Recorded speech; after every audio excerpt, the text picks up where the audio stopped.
जय श्री कृष्णा, राधे राधे आप सभी को। तो जैसा कि मैं आपने पिछले वाले व्लॉग में देखा था कि मैं फागोत्सव की तैयारियां कर रही थी।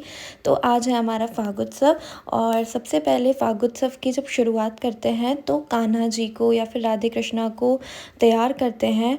तो मैंने राधे कृष्णा को तैयार किया था एंड अब मैं जा रही हूँ उनको गुलाल लगाने, क्योंकि फागोत्सव कान्हा जी और राधा जी के प्रेम का प्रतीक है।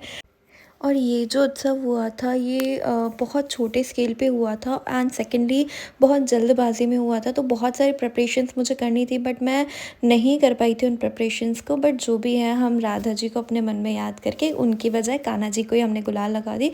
और जो भी मंदिर में जितने भी सारे देवी देवता थे सबको लगाई। फिर धीरे धीरे मैंने हाँ लाइक घर पे जो भी गेस्ट आते गए तो उन सभी को मैंने गुलाल लगाया। एंड वो लोग भी मुझे गुलाल लगाने वाले थे बट मैंने सबको मना कर दिया कि मुझे फ़ोटोज़ वगैरह क्लिक करवाना है, तो मुझे अभी गुलाल मत लगाइए। देन सबको गुलाल लगाने के बाद मैंने अपनी मम्मा को गुलाल लगाया। मेरी मम्मा एक्चुअली होली नहीं खेलती है बट फिर भी उन्होंने लाइक फागोत्सव उनके घर पे था, उनको गुलाल लगाना ज़रूरी है। फिर फाइनली हमारी भाभी जो है वो हमें लाइक गुलाल लगाने के पीछे ही पड़ गई थी। तो यहाँ पे मेरी और उनकी बहस हो गई कि नहीं अभी मेरे को गुलाल मत लगाओ।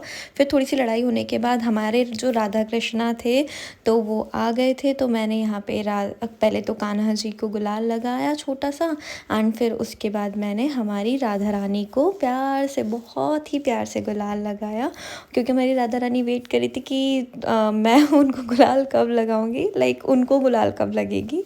तो मैंने उनको बहुत प्यार से गुलाल लगाया ताकि हमारे राधा रानी जी का मेकअप ख़राब ना हो। एंड देन मैंने उनके साथ फ़ोटोज़ वगैरह क्लिक करवाए, बिकॉज़ अब यार इतने क्यूट क्यूट तैयार होकर आए थे ना, तो फ़ोटो क्लिक करवाना तो बनता था। तो यहाँ पे जो हमारे कैमरा राधे मैन। कृष्णा की मम्मा हैं तो वो फ़ोटो उनके क्लिक कर रही हैं। ऑफ कोर्स तैयार हुए हैं, इतना सुंदर सुंदर से लग रहे हैं हमारे बच्चे।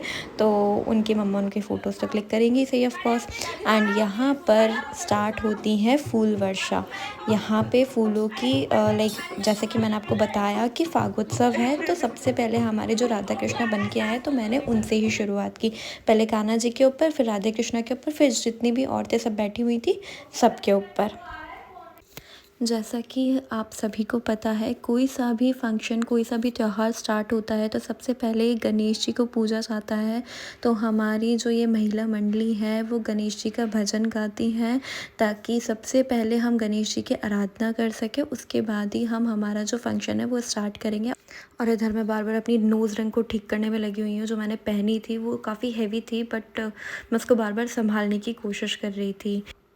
खैर, जैसा कि मैंने आपको बताया कि हमारा जो फंक्शन था वो बहुत ही छोटे स्केल पे हुआ था और टाइम भी बहुत ज़्यादा कम था।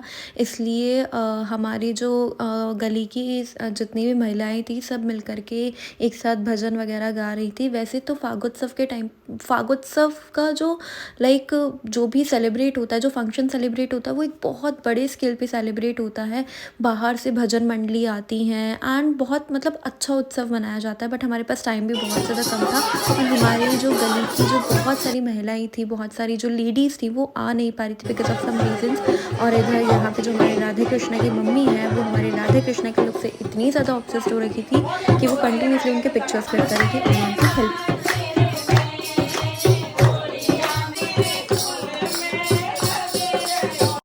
तो अब फागोत्सव शुरू हो चुका था एंड सब लोग भजन वगैरह गा रहे थे। और भजन के साथ साथ कोई डांस ना करेगी तो पॉसिबल ही नहीं है। तो मेरी दी वगैरह और भाभी वगैरह सब लोग डांस करने में लगे हुए थे और मेरा काम कुछ नहीं था, मैं बस फूल सबके ऊपर बरसा रही थी। तो हमारे फागोत्सव का जो सबसे पहला स्टेप था वो था भगवान जी को गुलाल और फूल लगाने के, फूल चढ़ाने के बाद भजन वगैरह गाना। तो इन लोगों ने भजन वगैरह गाया क्योंकि हमारी जो दादी जी वगैरह है गली में, तो उन्होंने कहा था कि भजन के बिना तो फागोत्सव अधूरा है। तो भजन गाया एंड उसके बाद हमने बहुत सारी मस्ती की जो मैं आपको नेक्स्ट व्लॉग में बताऊँगी। Till then bye bye.